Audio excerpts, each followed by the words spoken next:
Déco dans le présent pour mieux construire l'avenir. La chronique d'Interentreprise avec Francette Florimond. Bonjour, j'espère que vous allez bien. L'État semble enfin prendre à bras le corps un effet collatéral du pesticide chlordécone sur la santé des Guadeloupéens et des Martiniquais. Avec l'Institut national du cancer, il lance en effet un programme de recherche sur le lien entre ce pesticide et la survenue du cancer de la prostate.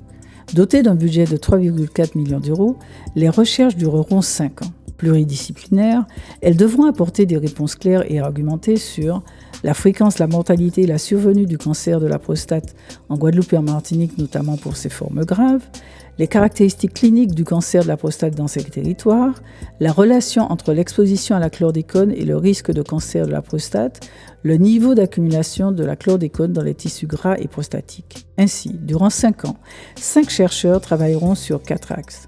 La constitution enfin de vrais registres du cancer en Guadeloupe et en Martinique et la cartographie de l'exposition, le lancement d'une nouvelle étude épidémiologique en Martinique, l'évaluation en Martinique et en Guadeloupe de l'expérience individuelle et collective de la contamination au chlordécone à partir d'entretiens et d'un questionnaire en ligne, enfin, l'évaluation de la distribution de la chlordécone dans le sang, les tissus gras et prostatiques.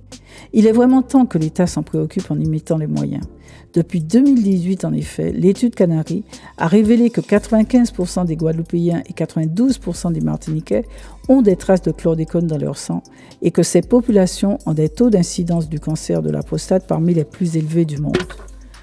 Des lenteurs qui ne devraient plus être si, comme l'a déclaré le président Emmanuel Macron lors du G20 à Rome, l'approche mondiale de la santé doit désormais être une seule santé pour tous. À la semaine prochaine, prenez soin de vous.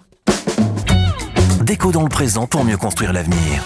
La chronique d'Interentreprise avec Francette Florimond.